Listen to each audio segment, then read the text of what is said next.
Warning: if you do not like zombies, blood, or implied violence, do not watch this video. You have been warned.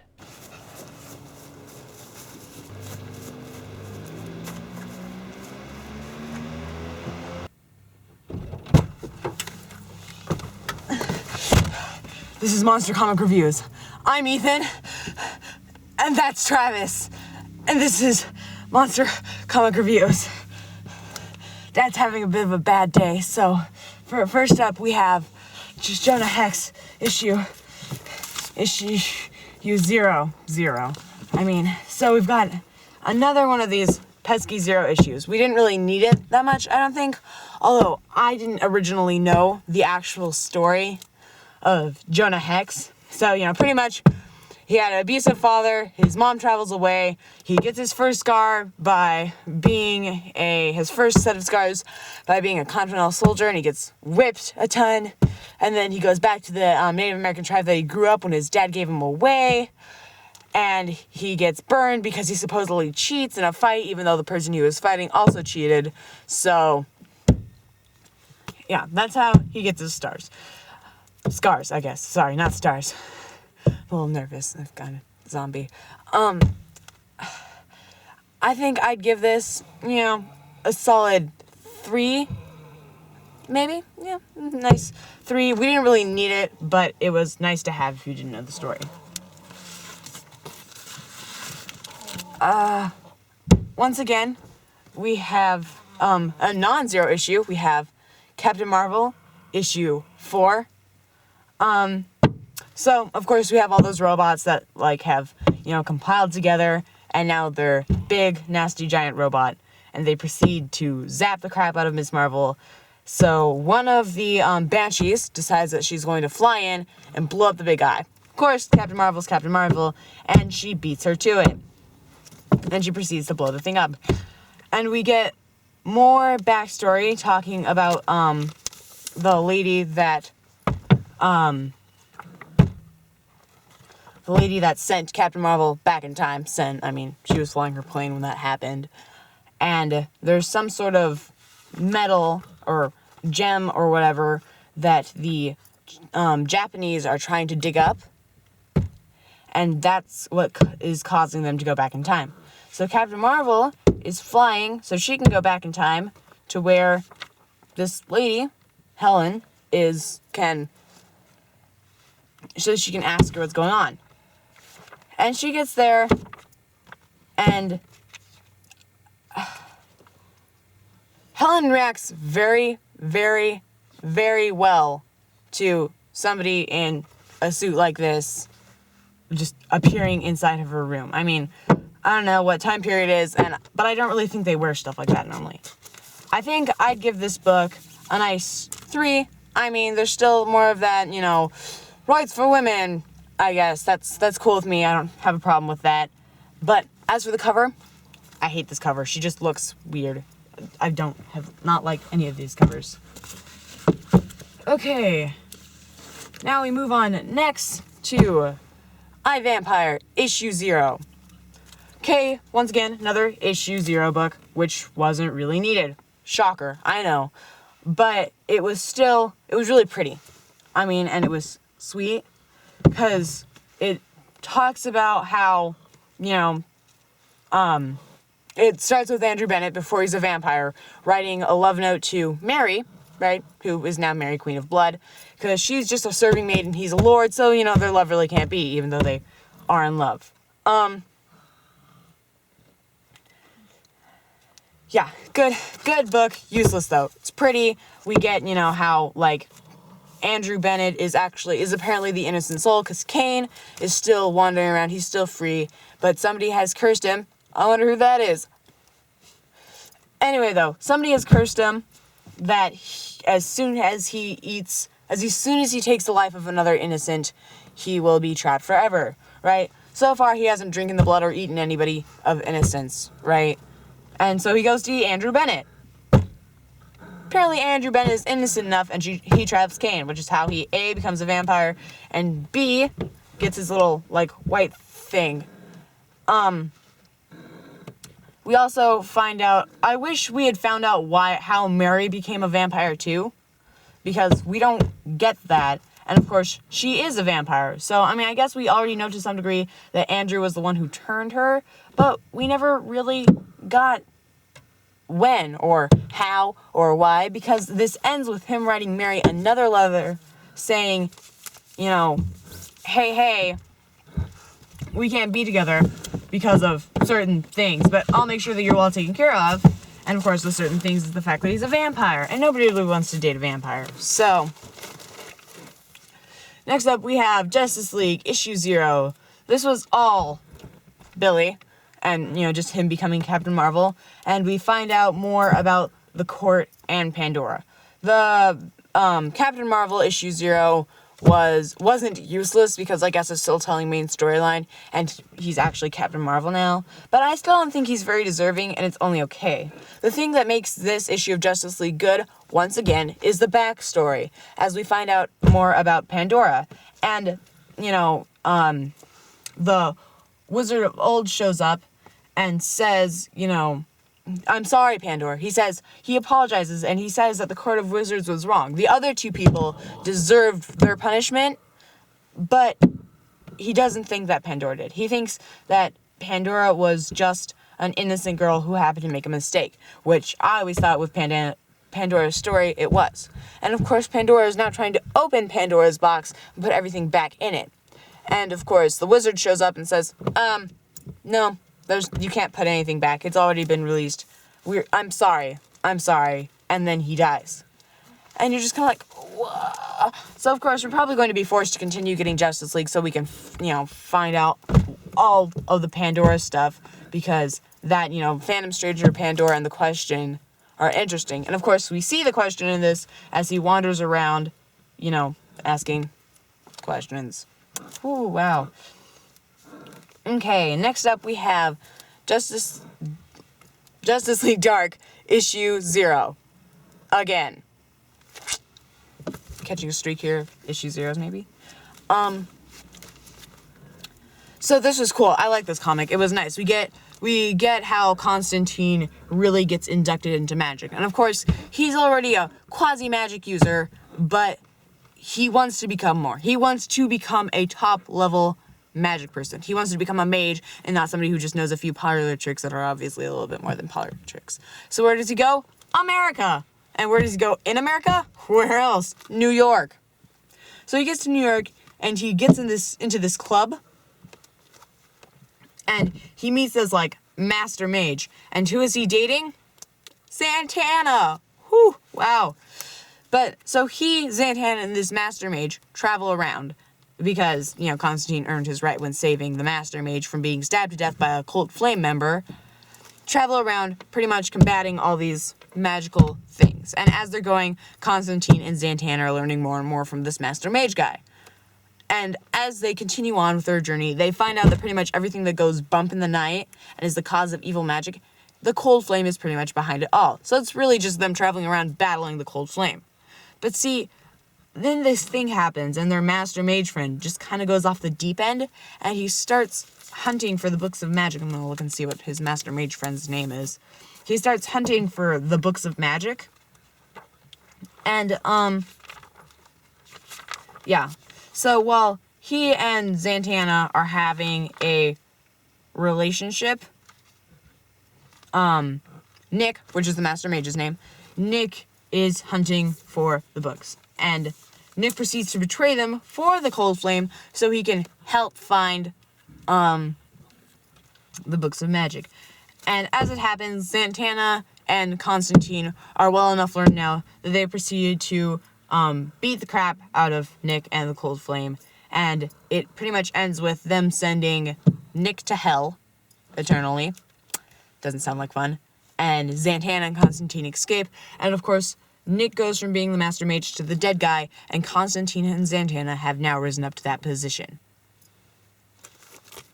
Overall, I think I'd give this book maybe a 3. Almost a 4, but not quite. Although I would love to read a book series, or like a mini series, of Zatanna, Nick, and Constantine and their exploits in fighting flame. Just because I think it'd be interesting to see Zatanna and Constantine before they were these awesome mages under the tutelage of somebody else. Okay, next up we have Lobster Johnson. Issue... An issue of Lobster Johnson, because I can't find the number.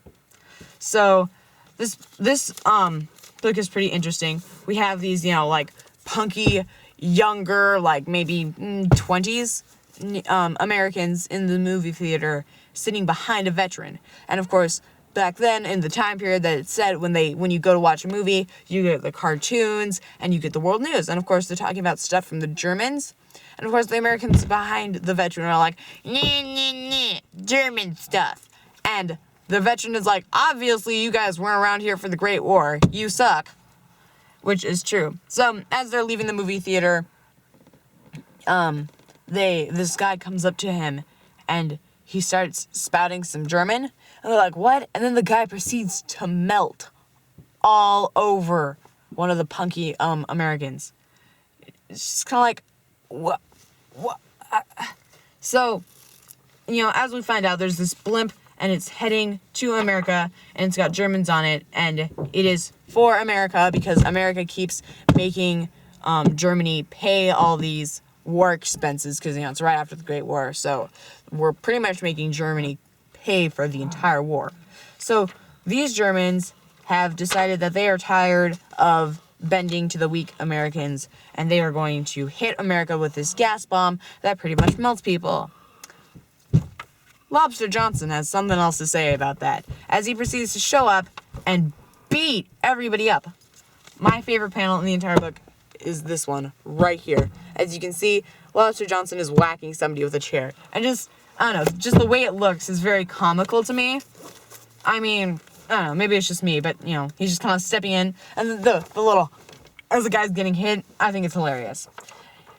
Anyway, though, he proceeds to beat up all of the freaking Nazis there, right? Although he does encounter one guy who's, he's trained in, apparently, Kalari Payat. Lobster Johnson doesn't feel his vibe and proceeds to throw him off the blimp. So, yeah, Lobster Johnson breaks the bomb before it can be set off, as we find out that there's this gas in it that melts people, like I just said. Sorry, I'm a little bit nervous. There's a zombie outside my window. So, as we just have him going through the thing, beating people up.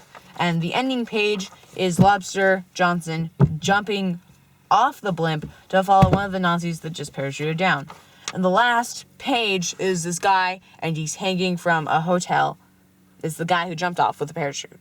And as they get up there, he has his mask on still. As they get up there, they pull his mask off because he's obviously very dead, and there's a big claw burned into his forehead. So we find out, obviously, that Lobster Johnson's still alive. I'd give this issue a stronger 3. It was pretty good. Nothing magical about it, but pretty good. Next up, we have another one-shot of National Comics. This one is Rose and Thorn. So this book was really creepy. It starts with Rose waking up covered in blood, and then she also finds out that she has a tattoo. And she's just kind of like, what? Why? So, as she's going through the day, she kind of finds out that, all this stuff happened. She was making out with a popular girl's boyfriend. She was, she tried to kiss her only friend at school. And she did all these things that Rose would have never done. And, of course, she has this tattoo on her back with this little, piece of paper wrapped around a rose, and it says Thorn on it, right? And so as she gets through the day, she slowly starts remembering, and she gets to her popular girl's ex-boyfriend's house, right? To make sure, because she thinks that he killed him, because he's not answering his phone. He hasn't showed up to school or anything. So Rose gets there, and she's like, oh no, I think I killed him, right? As she gets to his house, she slowly starts remembering things. She remembers who Thorn is. And Thorn is kind of her alter ego. She appears to have come from an asylum, and she doesn't really want to tell anybody about her other personality because she doesn't want to go back to the asylum because she's finally made it into an institution and a college, and her life's starting to look up, finally, kind of, you know. So she gets there and she starts remembering things, right? She remembers making out with her boyfriend, so on and so forth. And she finds all these little video messages that her friend has, that Thorn has sent her and has pre-recorded. And as she's remembering, like, she sees that, you know, after, Troy, I think his name is, after Troy leaves, she proceeds to get the tattoo, right? Because her dad's doing a tattoo on her. And she gets the Thorn tattoo. And then she proceeds to make out with Troy's dad. And then she ties Troy's dad's up. And then she proceeds to make out with him a little bit more. And it's very S&M-y. But as, like, she ties him up, she proceeds to, like, after, like, making out with him a bit so she can tie him up, she proceeds to take the tattooing needle and write... Oh, what does she write? She writes something in Troy's dad's chest. Here, I'll see if I can find it for you real quick. Let's see here. What does she write? She writes... Mine. She writes mine on Troy's dad as she's remembering these things. And here's Troy's dad with a bloody bandage wrapped around his shirt. And of course, she proceeds to take pictures of her with Troy's dad because now he has stuff over him. And they find out that, you know, her dad has been murdered for mysterious reasons. So Thorn is going through doing what apparently Rose can't, and she's finding out what all caused their dad to be killed. So, it's interesting, but it's really creepy. Almost as creepy as Dad. Okay, next up we have Sword and Sorcery featuring Amethyst. So, issue 0. Right, because this is a one-shot, it's an ongoing series. I figured that out. So we have this, you know, the weird girl also the new girl at, you know, the college, and nobody talks to her at all. Nobody. And she has, like, one friend, right? And so one of the football members asks her one friend out, and her friend is super unpopular. She's like the short, nerdy girl with, you know, the big, huge, round glasses, right? But he asks her out, and he says, hey, meet me behind the, bleachers after the football game, because it's homecoming. So, you know, she gets there, she's at her house, and she's like, okay, we're gonna do some, her mom's like, we're gonna do some training, and she's like, Amethyst, or, not Amethyst, whatever her name is. I forgot her name. Dang it. But, the new unpopular girl, whose name I should probably figure out. Amy. Amy is like, oh, but that's so lame. And her mom proceeds to throw her a sword and shield, and they proceed to duel. What? What kind of mom even forces their child to duel? Who even does that? What? Oh, Dad's trying to get some other people. Ooh, that could hurt. Okay, anyway, though. So, she goes back, and she gets to her... she gets to where her friend Beryl is meeting her football boyfriend by the, behind the stands. And, of course, he and his friends are pretty much going to rape her. Right, which is not a good thing, obviously. So she proceeds to beat the crap out of them. She just, like, flattens them. And as she flattens them, you know, Beryl proceeds to run away and go, you're a freak. And it's like, really? I don't know. If somebody saved me from being raped, my first response probably wouldn't be, you're a freak, and run away.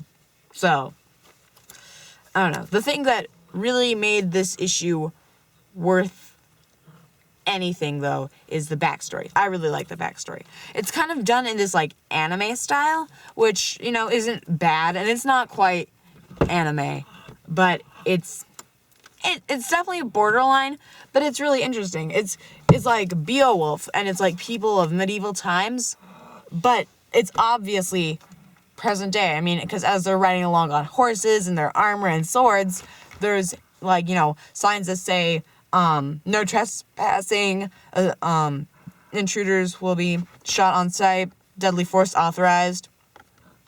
And of course, as they get there, Beowulf, this great warrior, wakes up and proceeds to come out and slaughter all of these people here. And this kid who's traveling with them decides that the only way he's obviously going to beat Beowulf is with his wit. And so he ties himself up and goes, "Please, sir, they captured me. Thank you for saving me from these monsters." And Beowulf's like, "Sure." And then, he tells Beowulf that even though he was captured and brought here, he was on his way anyway, so he could tell Beowulf that he needed Beowulf to come help his king. And Beowulf's like, "Nah."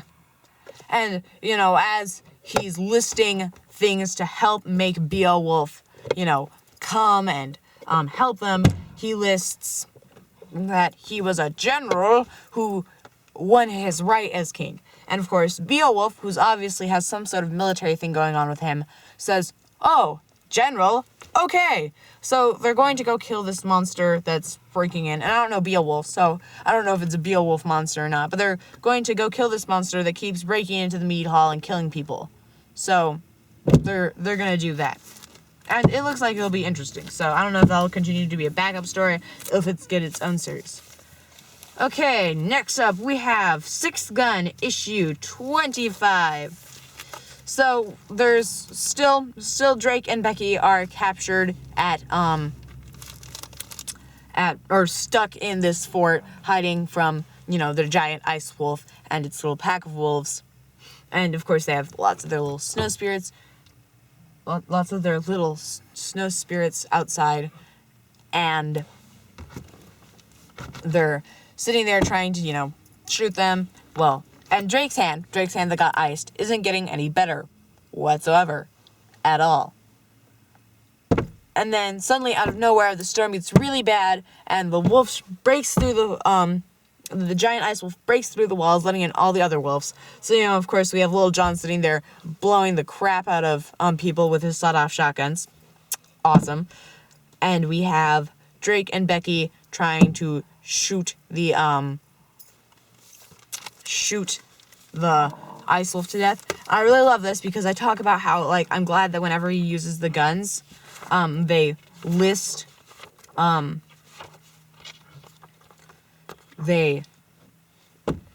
what the guns do. And here we have the 2nd gun spreads the very flames of perdition, right? The 3rd gun spreads a flesh rotting disease. And then of course it says after that, but both were useless if they couldn't find their target, because as he's shooting this gigantic ice wolf, it proceeds to phase into storm and fly away. So,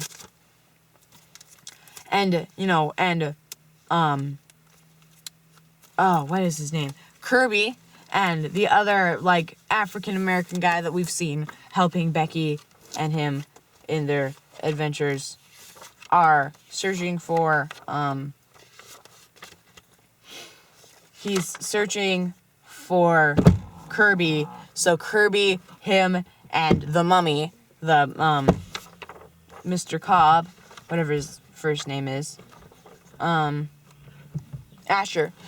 Cobb, the gigantic mummy, Kirby, and the other guy, I don't remember what his name is, I can't remember his name for the life of me, are hunting down,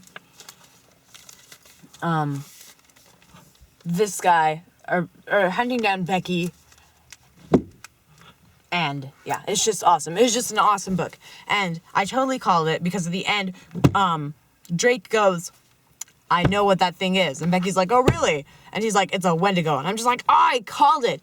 And I asked them when I went to, my first Comic-Con, I think, I asked the people at Oni Press, I said, "Hey, are we going to continue to see all these cool, Native American legends or monsters or whatever, that are associated with, the people of the West of this time, right? And we do, because we've seen the Thunderbird, and now we see the Wendigo. And of course, what does Drake know how to do to a Wendigo? Kill it, because what doesn't Drake know how to kill?